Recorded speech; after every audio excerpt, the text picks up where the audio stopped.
On March 18th, 1990, the most audacious art heist of all time took place at the Isabella Stewart Gardner Museum in Boston. Check out Season 1 of Empty Frames for a 12-episode dive into the Gardner heist. This season, we will be exploring other art crimes and significant moments in the art world before returning to the Isabella Stewart Gardner Museum heist. This is Empty Frames.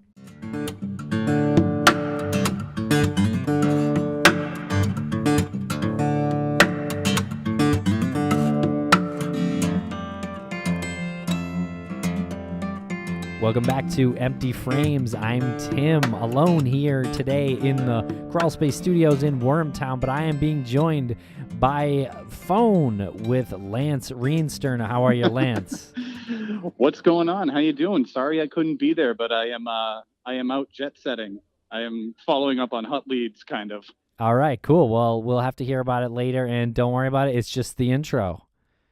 Yes, exactly. It's, I am there in spirit, and I am there during this great interview that we have. Yeah, it really is a great interview with Aja Romano, reporter for Vox. She's actually a culture reporter, so we met her at CrimeCon 2017 in Indianapolis when she interviewed us about the phenomenon surrounding Maura Murray's disappearance and everything that's happened online with our podcast, Missing Maura Murray. In an article that actually never got released. I don't think she ever wrote it. But we circled back with Aja when we saw this stunt that Banksy pulled at Sotheby's in London, where he shredded his own painting that had just been sold for $1.4 million. She had written an article about Banksy when he shredded the painting. And it was us researching the significant moments in art history, because we wanted to do this bridge season that had to do with heists as well as significant moments in art history. And this Banksy prank, this Banksy stunt that he pulled was one of the biggest moments in our lifetime. And it was just by chance that Aja wrote one of the best articles on it for Vox. And yeah, when we saw her name, we were just like, this is a pretty cool coincidence, because we had met her before.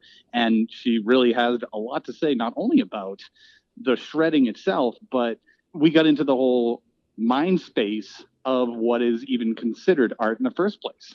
Yeah, it really turns into kind of a thought-provoking conversation about art and value and why people value certain things a certain way and what is art. Yeah, and we really talked ourselves in circles. My brain is still spinning. I know, just listening to this again makes my brain spin, because I can't put my finger on why it is a significant moment in the first place, but you know that it is. You have someone as powerful in the art world and super underground like Banksy, and when he does something like this, it can be interpreted 1,000 different ways, but ultimately it's just another way of creating art. Yeah, and I think it's clear that we all learned something with this Banksy stunt, but I'm just not so sure what it is that we learned exactly. Exactly. Right. And I think the same is true for this episode, because like I said, it's kind of a compelling topic, and we really, really kind of talk ourselves into the rabbit hole and out the other side. It's kind of really fun. I'm glad Aja took this trip with us, so we really appreciate it. And I just wanted to note that Aja is in New York City when recording this, so you can hear some sounds of the city, some sirens occasionally and things like that. So this is Banksy's video from his Instagram account, instagram.com/Banksy, and he later posted a director's cut to his website, banksy.co.uk. But let's go over his first Instagram video, and I'll kind of narrate as we go. It says, "A few years ago, I secretly built a shredder into a painting." And it shows him installing the shredder into the frame of the painting. It says, "In case it was ever put up for auction." And now here we are at Sotheby's and the auctioneer. Go with Pilleri, ladies and gentlemen, standing in the back of the room. And I'm going to start bidding here 100, 150, 200,000. I have already 200,000, 300,000, 350, 400,000. Yeah, 400,000, 600,000. It's your bid, sir. 600,000. Anyone else? Last chance. And selling for 860,000. Painting is sold. The alarm goes off, and the painting is going down into its frame, into its shredder. It is shredded about halfway. People remove the painting from the wall. Sorry, can I have your attention? Utter chaos ensues. Now, that video is pretty amazing, and you can tell when you watch it that Banksy, had several people in the auction house shooting video because there's many different angles, and he must have been sent these files. I assume there's more than one person. Had to have been more than one person. But the auctioneer's face from the director's cut that Banksy released a few days later, and they do a close-up of the auctioneer's face. And It's amazing. And if you thought that the auction house was in on it, when you watch the director's cut video, you'll see his face, and you'll know instantly that they were not involved in it. He kind of shrugs and mutters, okay. He shows disappointment, and then he sighs. And it's just, okay, let's move on. And it's just unbelievable. He knows, and there's so many emotions that go through his face in that one moment. I think he ultimately knows, okay, this was a moment at the end of it. Yeah. Yes, and I'm sure he's even wondering how it's going to play out that he was the auctioneer during this moment. You know, was it going through his head when this happened that he was now a part of history and he just didn't know how to take it? Because his reaction is pretty amazing. Just the shaking, just like bewilderment, and finally, like, he just gives in. It really makes me laugh. It's a lot of fun. And so Alex Brandzik, Sotheby's head of contemporary art, said that Banksy didn't destroy an artwork in the auction. He created one. Following his surprise intervention on the night, we are pleased to confirm the sale of the artist's newly entitled Love is in the Bin, the first artwork in history to have been created live during an auction. I love how Sotheby's leaned into this. They couldn't do anything else, so they just went with it full force. And so they renamed the painting. It's now called Love is in the Bin. Right, because the alternative to that is to say that they were just duped. So they gotta make sure that they are on top of their PR, and maybe it was a little bit of a spin, but it's true. I mean, it is actual a new actual piece of art that's out there now, and it was done right in front of people's eyes, and it was destructive. But this is what we get into with Aja, is that it was destructive, but is it really destroying, or ultimately it created something? Yeah, and Brandzik goes on to say Banksy has cleverly nestled himself in the pages of art history, which I love. And there is a little bit of information here about the buyer. She apparently is a female European collector and has been a long-standing client of Sotheby's. And she proceeded with the deal. And she was quoted as saying, "When the hammer came down last week and the work was shredded, I was at first shocked, but gradually I began to realize that I would end up with my own piece of art history." I wonder how long it took her before that. Like, how long was that gradually? Do you think that was within a couple minutes, or did it sink in over a few days? I don't know, but I love that either way. Yeah, she's got something that's historic, and I love that she's female, just like Isabella Stewart Gardner. There you go. She would have given her full approval on this. Absolutely. Follow us on Twitter at empty_frames, and we're on Instagram and Facebook as well. Thank you very much.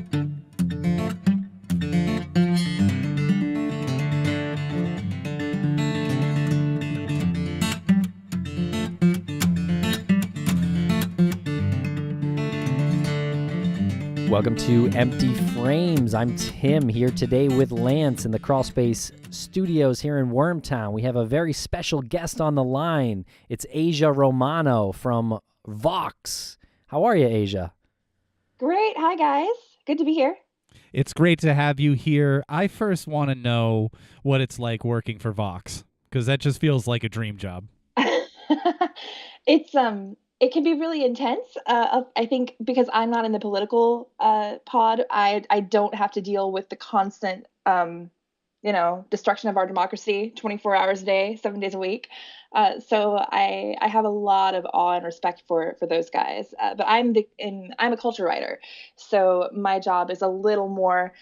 I have to deal with the destruction of democracy from a distance through a lens of pop culture. So right. Yeah. That's a great segue into what we're talking about. Is if we're looking at the word destruction. Yeah, for sure. Yes. Yeah. So we're talking about Banksy today, and this came to our attention as a topic to talk about here on Empty Frames, which is a true crime show. But it came to our attention because of the shredding of his own painting that he did right after its sale about a month ago. Yes. So that was pretty amazing. Yeah. Can you tell us a little bit about this? Sure. So Banksy had been selling a print of a famous mural that he had done in, I think, 2002 called Balloon Girl. And he was selling it through Sotheby's, which is the famous auction house. And basically, after the painting was sold, like the moment that the auction hammer went down, basically, the folks in the room who were attending the auction started to hear a loud beeping. And it was an alarm that had somehow been triggered either by someone in the room or by something that we're not sure if the auction house was somehow in on it or what happened. But somehow this internal alarm that was inside the painting frame began to sound. And while all the onlookers were watching this painting, the frame turned into a shredder, and the painting canvas began to go through the shredder. And this was captured on video because obviously Banksy knew this was going to happen. So there was somebody in the audience capturing it on film, and the audience just was like staring in horror while this painting became shredded. And it stuck halfway through. So the whole painting wasn't destroyed, which is really interesting because no one knows whether that was an intentional thing, like whether the shredder actually was supposed to stop halfway through or whether it got jammed or something. But the thing is that the fact that it didn't completely get destroyed means the painting is still technically a work of art, and that now that painting, which had already gone for a record high, I think it had sold for $1.4 million, which was a record for Banksy works of art at sale. And so the fact that this painting now has all of this performance attached to it probably has just significantly increased the value of what it started out being. So it went from 1.4 million to 1.4 million plus whatever the new value is from having been half shredded and been the centerpiece of this major performance art. So the whole thing obviously is a commentary on consumerism and commercialism and art's role in capitalism and the value that we place on art and so forth. So, and that's classic Banksy. If you know anything about Banksy at all, you know that's basically what he's made his career on. So you said that it sold for $1.4 million. It sold literally that is the price that it sold at moments before it was shredded, right? Yes. Like it had literally just been sold. And so he built this shredder himself into the frame. Is that correct? Yes. There was a video that he released shortly after. So there was video of the actual shredding, the moment that the painting got shredded. And then when that video went viral, he very, very briefly released like a 30-second video showing himself or somebody dressed in a hoodie like Banksy always wears, basically having carefully installed the shredder inside the frame of the painting years ago.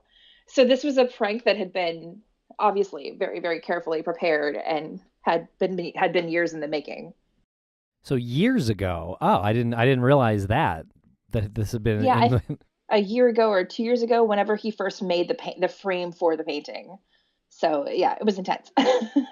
So you wrote the article for Vox, and it is entitled "Banksy's Shredded Sotheby's Art Was a Rebuke of Empty Consumerism from a Master." And you said that he's been trolling the art world long before he shredded his own painting. So we see the shredded painting, and we see the moment where millionaires are just watching this thing go through the shredder, and then they're scrambling to take it off the wall and stop it from happening.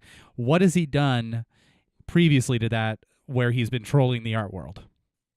Well, basically the entire arc of his career has been about calling attention to the means and sort of the transparency by which the art world bestows value upon works of art and dismisses other works of art, if that makes sense. He's also very, very into social commentary. So a lot of times his art will directly interact with various types of social issues. Like, for example, he did an entire work that was about calling attention to surveillance culture in Britain, while at the same time sort of thumbing his nose to the idea of surveillance culture ever being able to properly surveil people like Banksy, who sort of are ninjas who can go in and work under cover of darkness and so forth. So he does a lot of things like that that are simultaneously calling attention to artifice in art and in society and in culture, and using using that artifice itself to make his own art in a very self-conscious way, if that makes sense. So one of the most famous things that he's done that has sort of done that is the documentary Exit Through the Gift Shop, which is basically a documentary that he made about another artist. And the other artist was Terry Gutta, who basically was a street artist like Banksy, but a street artist of very dubious caliber, you might say, because most of what he had done as a street artist involved recycling and basically just redistributing or memeing, if you will, pre-existing works of art and pre-existing examples of media. And so basically, Terry Gutta had a relationship with Banksy that sort of allowed Terry to build his career. And Banksy sort of bankrolled him, if you will, but also you get the sense through this documentary that Banksy is also trolling him by allowing his lack of talent to be essentially capitalized and commodified and commercialized in a way that not only makes a fool of Terry himself, but makes a fool of all the people who are coming to this very prominent, high profile gallery showing of Terry's works, because they're all viewing this as though it's quote unquote real art, if that makes sense. And so the whole process by which this documentary it plays out sort of makes you aware of the complete absurdity that goes into not only like producing and mass producing and recycling the kinds of media that become modern art, but also the absurdity by which that art is then valued. So you have artists like Richard Prince and Jeff Koons and Damien Hirst, who have become massive millionaires many times over for basically just reproducing detritus of pop culture, and that's become a mainstream, a very I don't want to say common, but it's not infrequent to encounter that type of quote unquote art in modern art that is just like, I think is it Jeff Koons who does the balloon art where he's just like he's selling like balloon animals for millions of dollars. Yeah, and obviously Damon Hirst is most famous for a piece of art that is literally just a shark in formaldehyde. So Banksy is always trying to sort of draw your attention to the question of what actually is art. Is this art? What makes it art? And is it worth spending millions of dollars on? And if it is, who makes that decision? Does that make sense? Yeah, absolutely. It's a really fascinating topic, and it's kind of clear that Banksy has a sense of humor about this whole world of art and the world of trolling, and it's something that he seems to really enjoy. And when I saw the video of what he did to his girl with the balloon painting, I just pictured him just smiling and just really enjoying, just really enjoying the moment. There's also a sense where you feel like because he's very committed to street art as an expression of I think a reaction to consumerism and a reaction to capitalism. One of his more famous recent stunts involved setting up an art stand in Central Park and selling Banksy, like original Banksy prints, to passersby. So if you happened to be in Central Park that day, I think it was in 2013, you could have you might have walked by Banksy's art gallery or his art stand that he had set up, and it was basically just he looked like any other street vendor, or the people who were there selling his art on his behalf were it could have been any other street vendors, and so the whole practice of doing that was to raise the question, is Banksy just another street artist? Is this all his art is worth? At what point did that art that you could buy on the street for $30 or $60 go from being a $60 painting to be a painting that was worth several $1,000s because it was recognized as a Banksy print, Wow. Yeah, I love it. It's so interesting. You mentioned that there were people there selling his art, and it likely wasn't him. Right. Do we know who he is? Do we know what he looks like? We do have a very, very good idea who he is. There have been obviously numerous attempts to identify him. I think for a long time, one of the members of Manic Street Preachers was thought to be Banksy. But he has been, obviously, it's been I guess you could say there's been a conscious effort to make sure that his identity remains sort of under the radar and not very well known. But people who have studied and researched the sort of the trajectory and the path of his art pranks and so forth, and if you map out the places where his art has popped up over the years, science, I think, has actually mapped that out to the specific life trajectory of a specific street artist. And they've been able to go, okay, this guy was here in 2008 or whatever doing this painting, so it's got to be him, So I don't know if you want me to actually essentially say his name, but I feel sort of like I should be protecting it like everybody else. So, Okay. but you can Google it and it's out there. So. Okay, so it's not the guy from the Gorillas. No, it's not the guy from the Gorillas. Okay.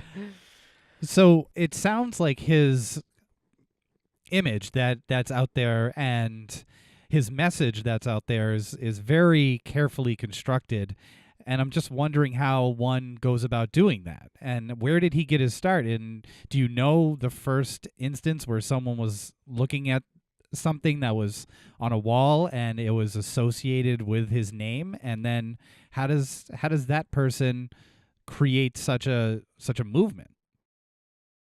Well, I think you can't really say that Banksy himself is a movement. I think that if you look at sort of the history of street art, and specifically graffiti art in the UK, I mean, there were a lot of different street artists back in the late 80s and 90s who were sort of coming up together and attempting to sort of subvert the artistic establishment together by using street art and by using performance art and so forth. So I don't necessarily know that Banksy himself was an outlier. I think especially, before he was really identified and singled out as Banksy, he saw himself as a part of this movement and saw himself as one of many street artists who were doing that work. And I think he still does sort of see himself that way, if that makes sense. But the fact is that he's just really good. He's much better at than everybody else seems to be at being able to get in, get out, and do what he does quickly. And I think part of the key to that is that he uses stenciling, which is, I think what he does is he'll have like a stenciled version of the art that he wants to put on the wall. And he developed this because he needed a way to get in and get out quickly. So if he has that stenciling prepared, then he could just spray paint over it and then it's on the wall and he's done. So it only takes like a couple of seconds as opposed to, the much, much longer amount of time it would take to actually painstakingly letter every single letter on the wall by hand. Right, so that's kind of part of his genius, is being in and out real quick without being spotted or taken photos of or things like that. Yes, and that also makes his art very distinguishable. You can always just sort of, I mean, not always, but it's really easy to look at a work of Banksy art and go, oh, that looks like Banksy. Yeah. And it's more mysterious too, that it's like, oh, this thing popped up in the middle of the night. Absolutely. Yeah, I think it's pretty cool. I actually I was in Park City and saw one that he made in Park City, Utah a few years ago, and I thought that was really cool because it was all of a sudden, oh my God, there's a crowd around this wall, and Banksy must be here, and he just painted that last night, or he just did that last night, and it was like, oh, well, that's It was just a weird feeling. You didn't know what to do with that. Do you think that he was Yeah. there in the crowd looking? No idea. I mean, there was people around it for the rest of the week. Yeah. Of course. And I think that early on when he would graffiti, when he would do street art, a lot of the street art became covered up or became would be painted over by owners of the buildings who didn't understand the value, or in some cases would be graffitied over by other street artists who were angry at Banksy for whatever reason. But there's been a concerted effort in recent years to make sure that all of the art that he puts up gets protected and encased so that it can't be damaged. But a lot of the early Banksy murals and so forth have been damaged or have been vandalized in some way. So I think that sort of lends or heightens the intensity of the experience, because this is something that could disappear at any moment. It's appeared out of nowhere and it could disappear at any moment. Right. It's not something that's behind the invisible alarm of a museum. Right. Right. And I think that he wants it that way. Obviously, when he's trying to blow up his paintings from inside the house, there's a huge amount of kind of like a Thomas Crown Affair vibe. So we talked recently on an episode here at Empty Frames about art forgery and art forgers and kind of like what's the difference between the original and then the forger who can recreate the original, and why is the original that that artist painted worth something where the forgery, which is indistinguishable, not worth as much.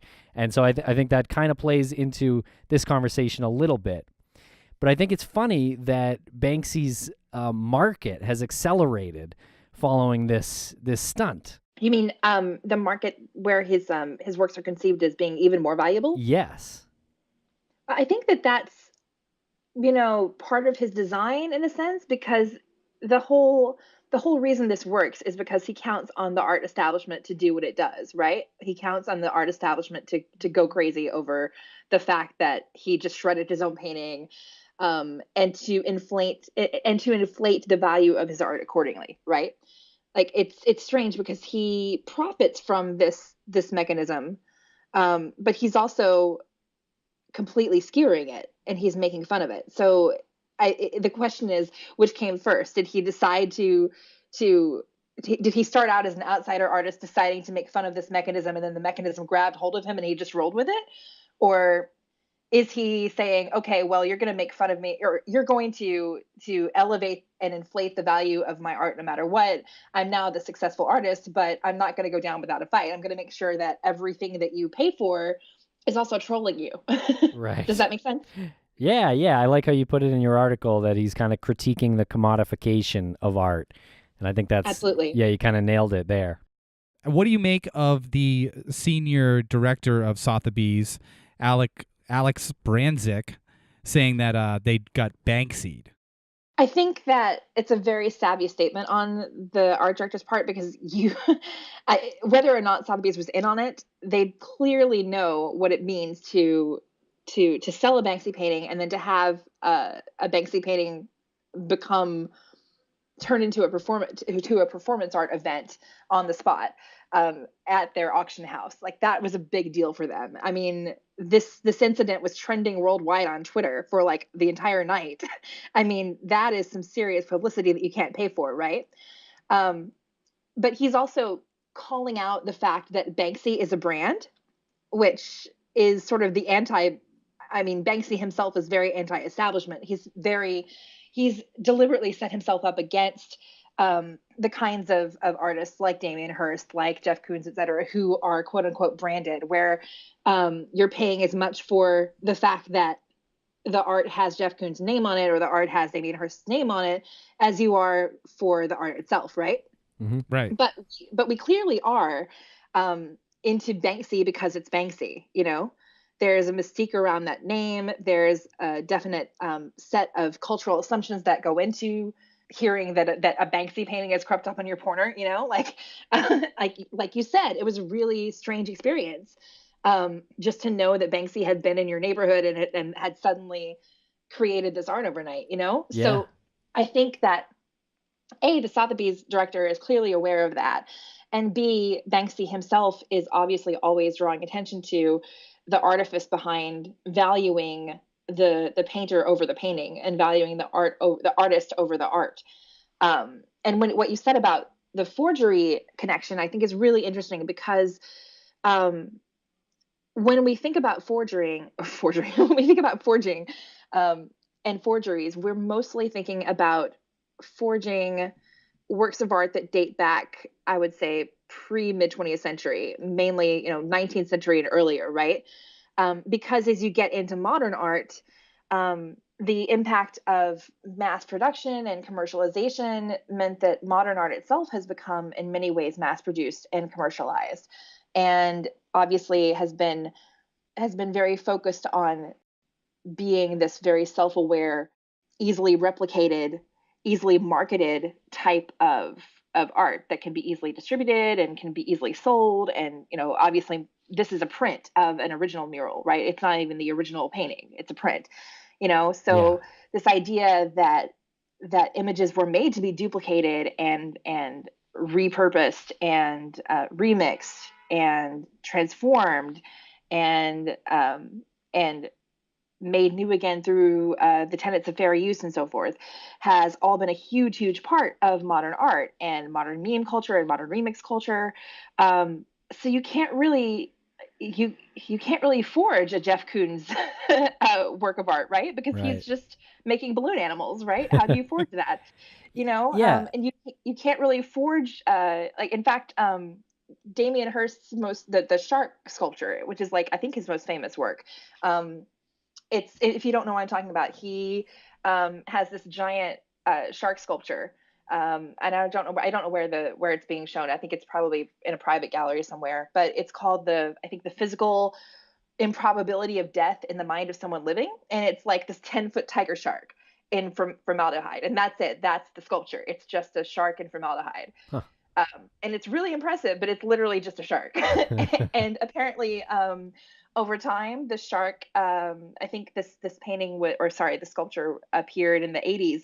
And over time, the shark began to decompose. So they had to catch a new one and redo the sculpture. So you're at the point where even the art itself is not original, even the art itself is having to be resharked from time to time. So what does that mean? What is a forgery?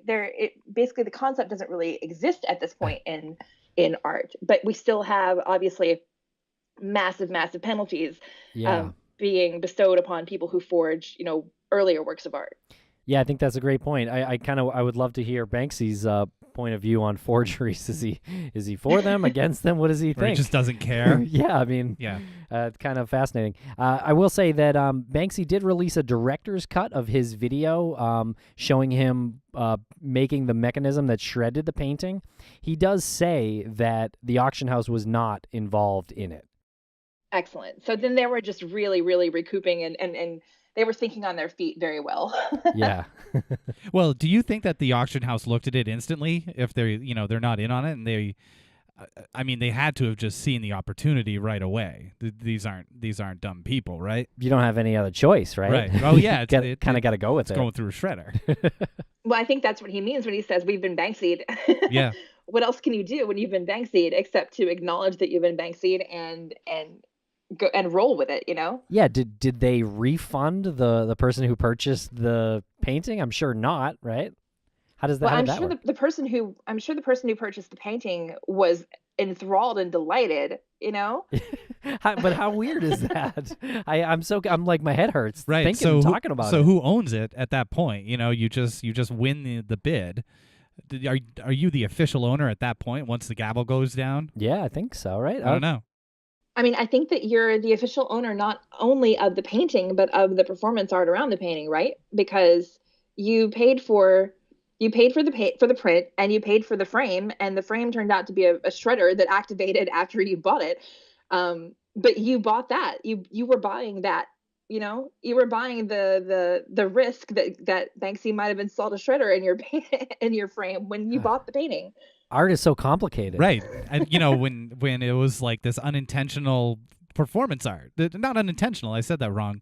It was this like unexpected performance art, and you just drop 1.4 million, and then you're like, oh, I guess it was performance art. Yeah, you have buyer's remorse. The gavel goes down. You have buyer's remorse for a second. You're For like a half a second. Was that worth it? And then all of a sudden, a minute later, you're more happy because the value just exploded. Right, because it's a performance art piece now. Yeah, you just doubled your money, maybe? I don't know.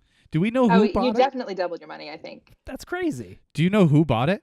Was there a name for the person who bought it, or are they? I don't think they've released the name of the person who bought it. I will. That's okay. Double check that. But I do think though that it's kind of like there's an old Appalachian folktale that I quote a lot, where it's like this. The adage ends. It's a story about a girl who puts a snake in her pocket and then gets bitten, and right before the snake bites her, the snake is like, well, you knew I was a snake when you put me in your pocket, you know? And I think that a lot about Banksy. Like whoever bought this painting, they knew it was a snake when they put it in their pocket. It's a good one. Yeah, that's I like a good metaphor, good parable. Parable, yes, an Yes. aphorism. I like a good one of those. Has something like this ever happened that's been comparable when someone's bought a piece of physical art and it turns into performance art or it self-destructs? There's nothing in memory that I can think of that this has happened around. No, I can't think of. I mean, I think that the only equivalent I think would be when people in Central Park bought those paintings or bought those prints, not realizing that they were Banksy prints. Sure. You know? Yeah. Yeah. And essentially all the people who walked by that day, you know, without actually giving the tent or the stand a second glance, only to realize later that they walked past thousands of dollars worth of priceless art, you know? But they're kind of part of the exhibit too, because it wouldn't have the significance it had if they hadn't walked past it. Right. Right, exactly. And also it wouldn't have had the significance that it had unless someone had realized that it was Banksy, you know? Right. If no one had actually stopped and gone, wait a minute, this looks like a Banksy print. Ooh, good point. How many stunts has he pulled that we don't know were him? Exactly. Yep. It's really tough to wrap your head around it because you only look at these things one way, even if you don't have the money it takes to buy these prints. So you don't have $1.4 million to buy. Speak for yourself. True. I mean, we are wildly successful podcasters. But so it's hard to wrap your head around the fact that this price or this very, very expensive piece of art is destroyed right in front of the buyer amongst millionaires as a show of protest against the commodification of the art, and then that becomes more expensive and more valuable.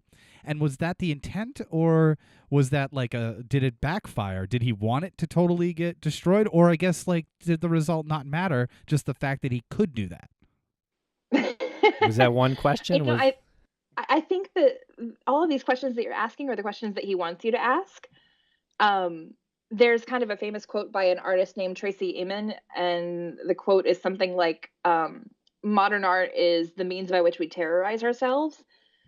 And Okay. I think that's what you're doing right now. I think that I think that's what you're supposed to do. I think that you know, the most famous modern art is also the kind of modern art that's the most infuriating on a level, because it comments on itself and it draws attention to the artifice of commercialization and the artifice of industrialization and mass processing and mass production and consumerism and all of these things that Banksy is doing. It's very, very, very self-aware, and it's very good, you know, and it's meant to make you ask these questions and to have these sort of brain wrinkles and to get you to really rethink not only how art is produced, but what that says about reality as a whole, you know? Okay, so is it fair to say that Banksy maybe believes that if there's no kind of visceral reaction to art or some kind of emotion that comes with consuming that art, that maybe it's not, or if those reactions do happen, then it's the ultimate artwork? I'm confused here. Help me out. Well, what do you want art to be? Do you want art to be something that you can have an emotional reaction to? Do Well, you want yeah. art to be a reflection of real life? Do you Yes. want art to be just a completely personal statement from the artist that has nothing to do with you or anyone else? I don't know. Because I think depending on what you want art to be, that's going to impact how you receive this artwork, right? Yeah, that's correct. And something like this performance art, I think my gut keeps telling me it is a reflection of just how silly we can be sometimes. That it's silly to look at something and put such a value on it when it can be quickly destroyed. But then I have this like thing where I'm like, now I can't thinking that I can't wrap my head around it being more valuable now. Right. Well, part of the complexity of this is that Banksy isn't just doing stunts to do stunts. His art is really wonderful. His art is beautiful, and often his art has great, socio-cultural meaning and value to the people who see it. Um, and he spent several decades going from an artist who was basically dismissed and having his paintings always painted over and not really valued as legitimate art to being, probably the most famous modern artist in the world.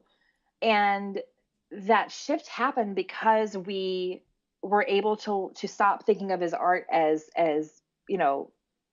trollish punk art that was just part of irreverent, not serious, delegitimized graffiti culture or whatever, and started seeing it as something that was serious and had serious things to say about art itself and about street art and about street art culture, and many, many other things about politics, about life, about Britain, and so on and so forth. So the idea behind what Banksy does often reflects the fact that the way that we value art is pretty much down to changing shifts in attitudes over time and changes in culture, and changes in the way society as a whole views art.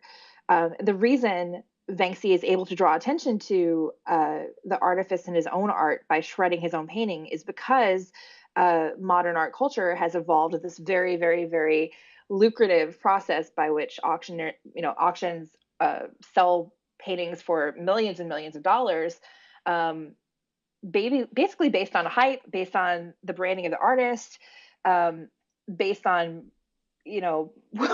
these very obscure and almost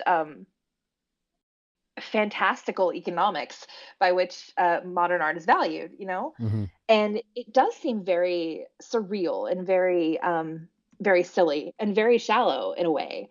And I think that he wants us to be aware of that. I think he wants all of his art to draw attention to that. And I think that's also why he does spend still so much time doing street art and he's still stenciling art on the side of buildings, when he could be selling his art in galleries all over the world for millions of dollars without having to do that. But I think the fact that he's still putting his art on walls and still going to the trouble of giving away paintings practically for free in Central Park, um, tells you that he still wants his art to remain something that is seen as populist and something that is in touch with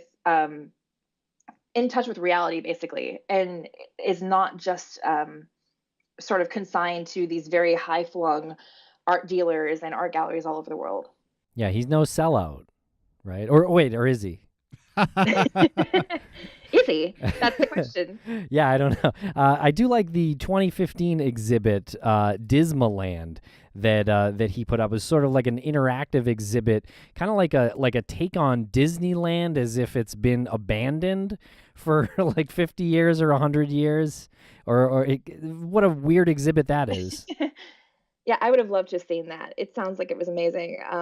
But again, you have people paying for the experience of walking through what is like a sludge theme park. Like it's like toxic waste and just terrible sludge, and I think they had attendees at the exhibits who were paid to be mean to you. So again, he's obviously the people who are paying for this become part of the experiment because they're making his point that we'll pay for anything and we'll walk through anything and we'll be like, this is entertaining when it's clearly not entertaining, you know? Yeah, yeah. Art is worth what someone will pay for it, right? Exactly. Exactly. And in this case, he's also obviously commenting on the mass commercialization of Disney and the amount of power that Disney has over us to get us to shell out money for whatever Disney says we will, it's going to give us. Yeah, or wait in line for however long, or just like it's sludge, right? So you're just trudging through this, and it is something on the surface, but underneath it, it is this like broken down like wasteland that people are mean to you and they still take your money that you still happily give them. Now, Disneyland, Lance, is the happiest place on earth, so it's not like that. Yeah, it's very dystopian.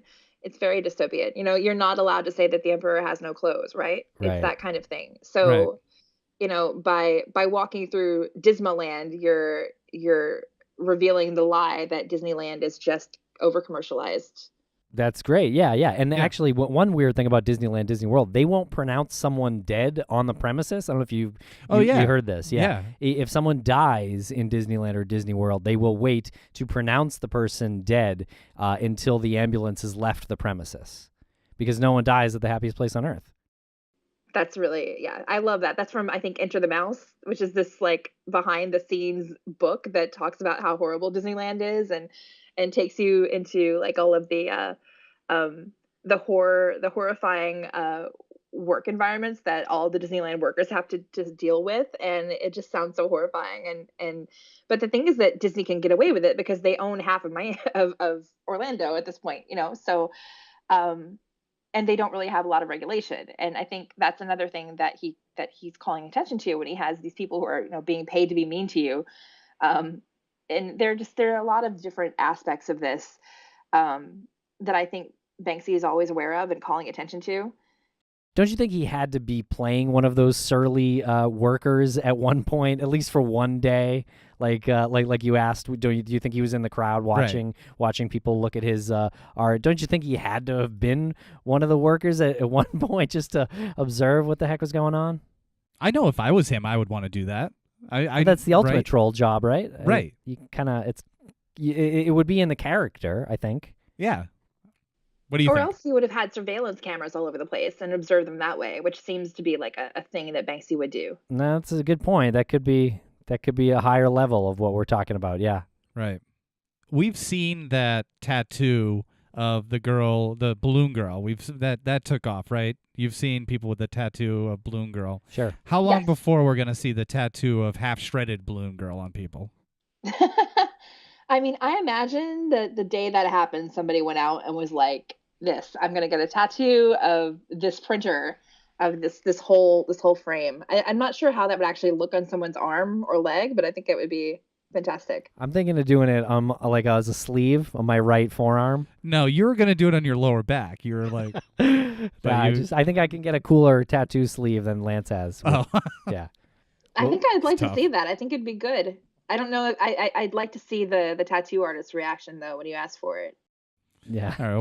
Well, we'll live podcast from that if that ever happens. A tattoo artist tattooing shredded artwork that was purchased. I'm confused. I'm confusing myself. It's a spider web in my head. It's a paradox. There was I think a concerted effort when he did the surveillance video stunt. That was pretty amazing, and that got a lot of attention. When basically he what he did was he put art next to a wall of a bank of surveillance cameras on a wall in Britain. And the art was basically turning the cameras into part of the artwork.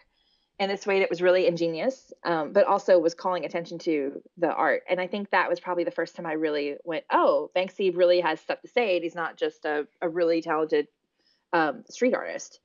And I think Exit Through the Gift Shop was probably the documentary that actually got a lot of critical acclaim. I think it was nominated for a lot of awards.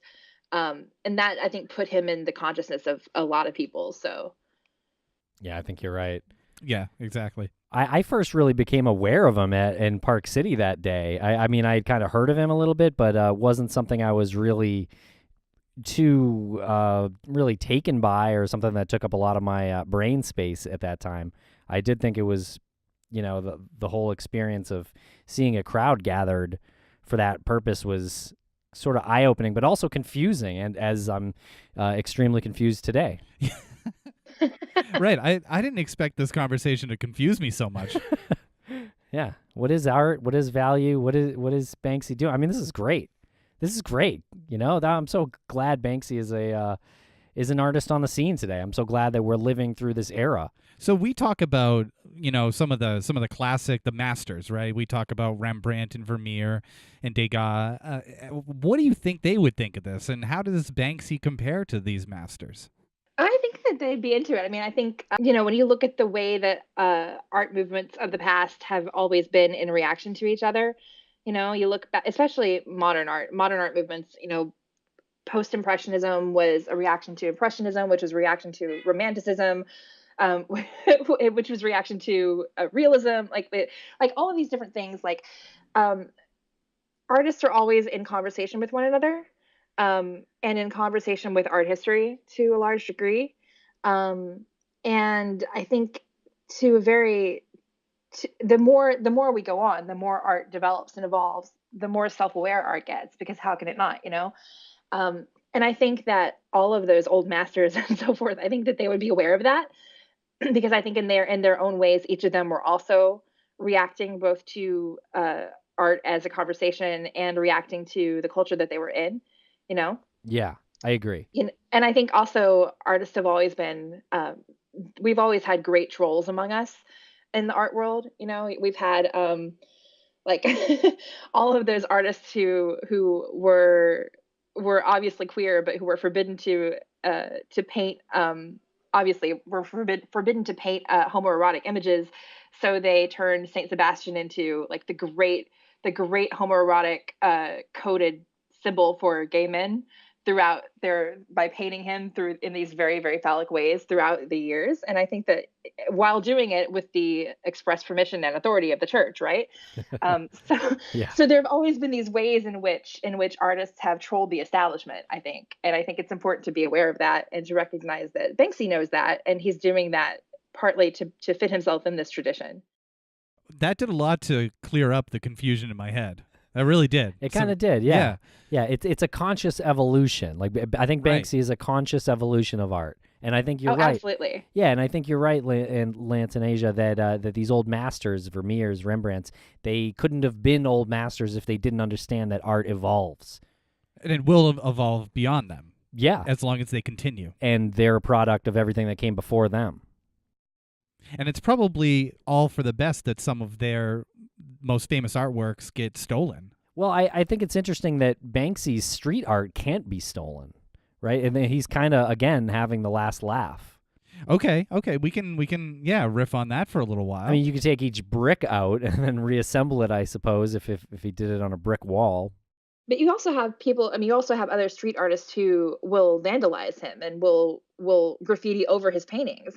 So in a way, they're having a last laugh. Not always, but but I feel like that might not anger Banksy. Do you know? Isn't that also a win? It still is a win because it's still a damaged Banksy. Yeah, his name is still there, and it's still showing something about the culture in which he's sort of protesting against. Well, he got that amount of anger out of the person who ruins or vandalizes. I also wonder if it's about the other artist wanting to have a piece of that, wanting to have a sliver of the Banksy fame. So and graffitiing over that or around it or near it allows them to do that. That's interesting. I think it is really interesting. There was actually, and Banksy, obviously, I don't know how many people would think about Banksy in these terms, but he's not above having just like your classic traditional street war. Like he had an ongoing feud with another street artist in London, and they would just they would constantly graffiti over each other's paintings and or like riff on each other's paintings and like try and turn one another's street art murals into something different. And it finally ended, I think, after the other artist died, I think around 2008 or so. And Banksy wound up like sort of drawing like a tribute art on top of like one of the spaces that they had been vandalizing each other's art over for years. And I thought that was really neat because it's both like it's so petty on one level, and it's very localized and very like, you know, it's all in the family type of thing. But on another level, it's all about, you know, art as a conversation, and art as war, and Yeah. art as, you know, me versus you, and what that says about us as individuals. Yeah, I feel like that's kind of like two celebrities on Twitter kind of going at it against each other, because it ultimately gets both of them more followers. Yeah, and it's remember when we saw the Dutch Masters Sure. in DC, Uh-huh. and it's all these Vermeer inspired artists or influenced artists, and it's all around the same time period.